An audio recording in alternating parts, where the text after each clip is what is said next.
kailangan natin. Bacon yung gagamitin ko kasi yung smoke flavor niya, diba? So, kinat ko na. So, bali 3 slice lang yan ng bacon yung manipis. So, kinat ko into cubes. At yung gagamitin ko, cannelli beans. Ang tawag nila dito, white kidney beans. Tapos, dinrain ko yung liquid sa lata. Kasi kailangan natin yan mamaya.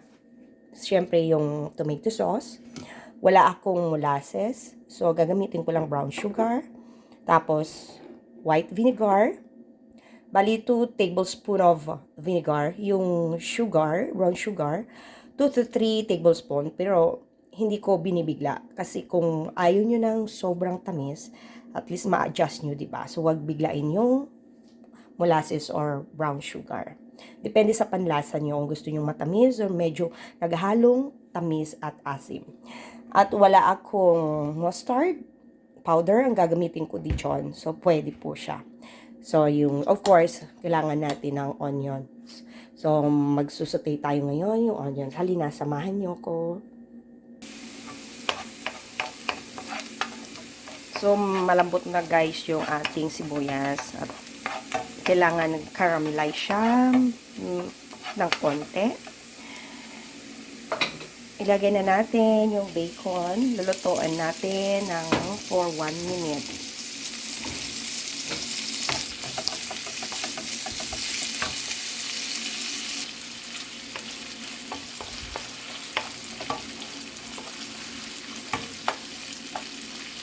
So, after 1 minute, lagay na natin yung ating tomato sauce. Hindi lang natin uubusin to guys. Dagdagan natin mamaya pag kailangan pa.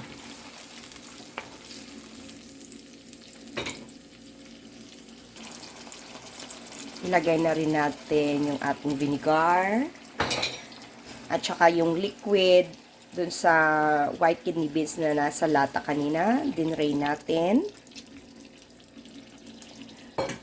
At gagamitin ko Dijon guys kasi wala nga akong mustard powder. So, okay lang na Dijon.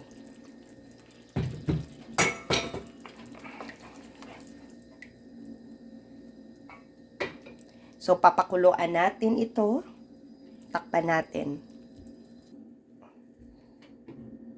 Cover natin and let it to boil.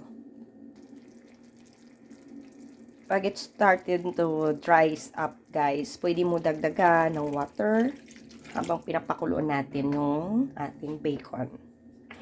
So, pwedeng dagdagan ng water.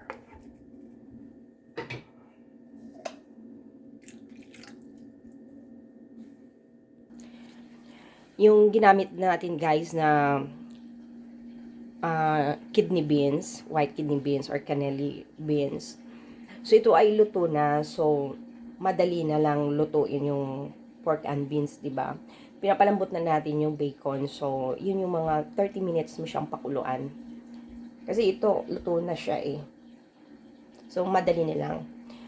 Kasi yung sa incan, luto na yan yung ginagamit nila sa salad. So, mas diba?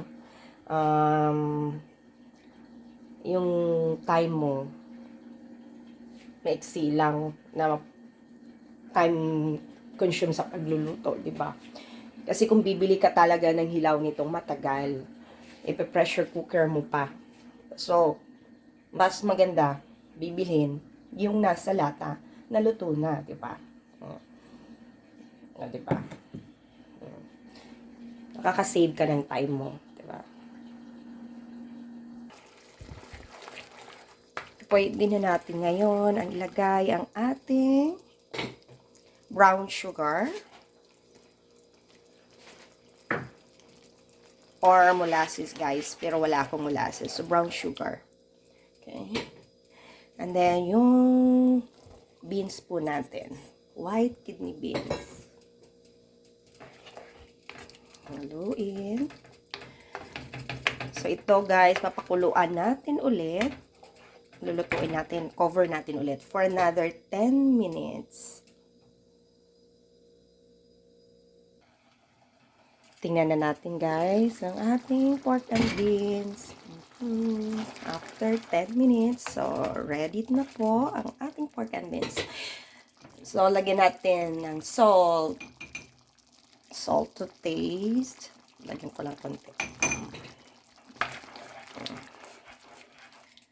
So, this is it guys. Ready na ang ating pork and beans.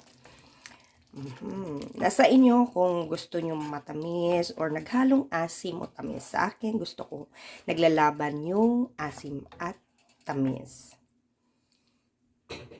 Kain tayo. My homemade pork and beans.